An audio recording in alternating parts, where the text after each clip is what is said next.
Fakhreddin Jon Bagayev. Salom alaikum. Manager Khatib. Digona muhayyab maxsiyom Kristiyaniga. Simo asol 2001 rais megam ina. Sadijon Ismoilov ya so'yib yo ya so'yib. Ana ka go kunjorara naqm ina boja ra ina boja. Assalomu alaykum. Do'stoni aziz. Chiqay oji. Aka oji bo'l dast chap. Aka ini xilini dast xapinavol salom nakam. Amalat ko'rib bo'lib. 170 منیجر گروه عربشو نرم سخن میکنیم من خومیل جان اکای عزیزم خوش آمدین همه کسا خوش آمدین انا دوستان عزیز دنیا همه رکلام نه پاوزا شرکت محیدین در خدمت شما برای گذشتن گرانیتسا ما داریم رقم زنگ بزنین گرانیتسا سوق سلامت خداوند خودش بزرگه میرین راه به حد دورای من رفتم اومدم میدونم خیلی مقصد رفتن اومدن ما زنگ بزنین برای آسانی کار شما شرکت محیدین. سلام دوستان عزیز، من قشلاق سنتودا به ناحیه دنغره رفته استم. امروز راستی گپ خواستم که بچه‌ای که 25 ساله پایانن، مثلا 20 ساله پایانن گروه عربشو رو بسیار میپرسن که اکت خطی گروه عربشو صورت داری، خطی بروسلی صورت داری، چند ساله این مقصد. ما شکر خدا دکم چیل داشتیمو. انا چی گفتنیو؟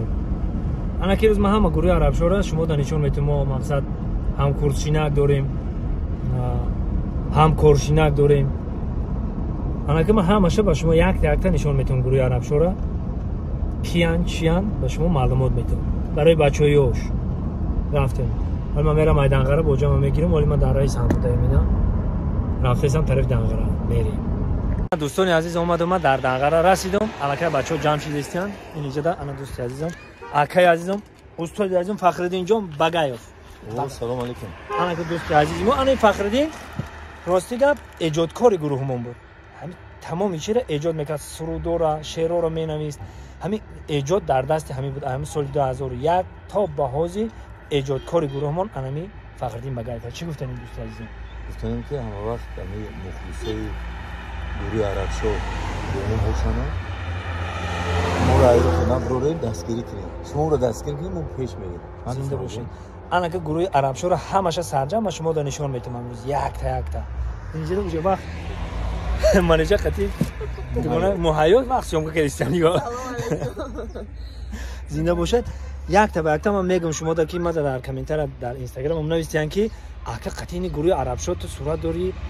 خیلی این گروه عربشو رو مخمون اجای تشکیل کرده. کدومیتین میگه؟ شما کدومیتین میگه؟ انا یک جا همه یک تا فخردین بگایف. ما دوست مرا چرا فول یک تا همش نشون میدم. انا بنده گبو میسه. انا بنده هم اومد به یابول که پاپوتی این نکشته این خیلی قربان نگماتف بنوار گیرنده. انا بس انا رئیسیمو اصل 2001 رئیس میگم اینا. سادیجان اسماعیلov یا so'yib yo ya so'yib. نه افتاد خوشم. نه انا میجوده گپ زنه که این بالای 4 تا دنگرگی در سال 2001 رئیس های یا یونی رو بالای 4 تا دنگرگی ده موندگی راهبری گروه رئیس با تخلص رئیس. سلام علیکم دوستان عزیز مخلصان گرامی قدر. این حال ما در شهرک دنگره قرار داریم. دنگره سیتی خدا خواد با اهل گروه سانچوی حجوی نوی ما رو منتظر باشید.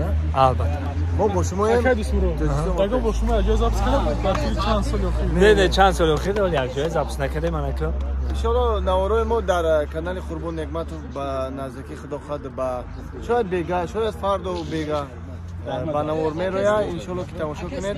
حلوات برید. ما شما رو دوست می‌داریم دوستای عزیز. تاجیکستان با پیش.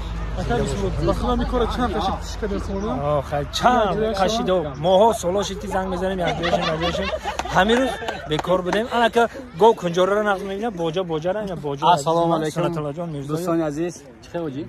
اکا اوجی باید دست چپ. اکا اینی خیلی دست خپنوال سلام نکرد. امانت کوڕ بولید. الحمدلله مردم سلام بگو.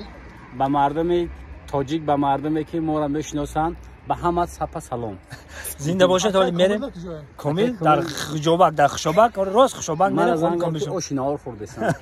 راست خشابک میریم. راست خشابک در امانت بانک کار میکنیم. مردک این کارگرای بانک کارگرای فدراسیون را قینه جمع کردم چه باشه فدراسیون فوتبال نه باور کنید خینه انا در بانک کار میکنه تا این سال در تلویزیونی ورزش بود یافتن خینه خیم بود نه شما رو یافتن خیم بود نه فخردین جان دوست عزیزم منیجر بانو خیلی منیجر اینجا سویده به سویده به سویده انا منیجر بانو چی گفتنی انا ما میدونی که بچه‌ها ای 95% گپم 97% راست است 3% ممکن دروغ بگه 170 منیجر گروه عربشو نرمت سخن میکنیم منیجر بانو خیلی بگو خیلی چیز که سلامت باشه زنده باشه ما خیلی هستیم که همه اهل گروه یک جای خدا راضی باشه سرنچه‌ها میکنیم همه کسا تماشا فقط صحنه تربیوی انتظار باشه دوستان میگذاری هر یک کوسه نیم کوسه شما خوشو دقت بتین هر یک صحنه که ما میکنیم وای مضمون و مندرجه خودش داره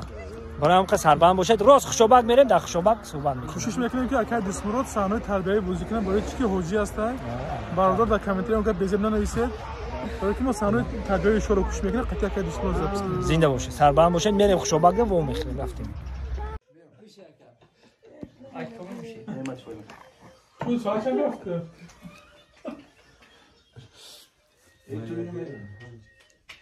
این از دوستان عزیز دعوا جوان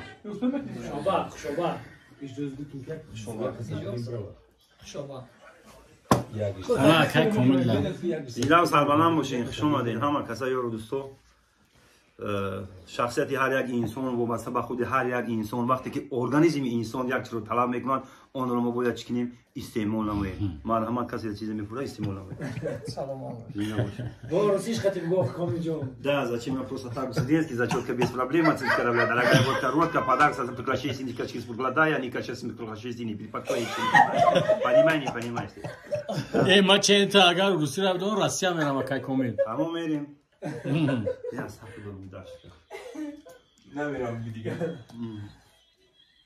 خیلی بار دیگه خوش آمدن با نایای دنغره خانه که کامل دن خوش اومدید همه کسا خوشوبت میگه شیرین خوشگوار است از دل کو به حد آب شیرین وجود است او را بگو چی نام است خوش آمد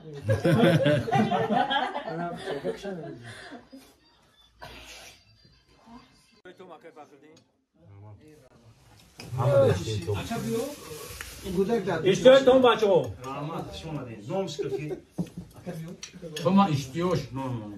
نشون دادم یک کس نشون دادم اینا کومیل جان اکای عزیزان خوش اومدین همه کسا خوش اومدین اینم با خونه ما میتونم که با هزار بگم که با خونه ما خوش اومدین آقا سلامت باشید خوش اومدین انا آغاز ما نصیب باشه صحنه نوبنا برای شما پیشکش میکنیم همه یمی بچه‌ای که ما بدیم در کمپانی گروه عرب شو به نام گروه عرب شو بود همه کسا اینا سعادی جان فخریدین سنا جان اینا منیجا انا همه کسا نوار برداری قربون نعمت یک جای انشالله حالی صحنه نو بنا برای شما پیشکش میکنم الان که بتونی از صورت بگیم گروه عرب شو میشه خرشو میشه خرشو مانیش بدم چرق منیجا بیو منیجا منیش بدم بودم صورت گرفتم بودم جونی سرمون بی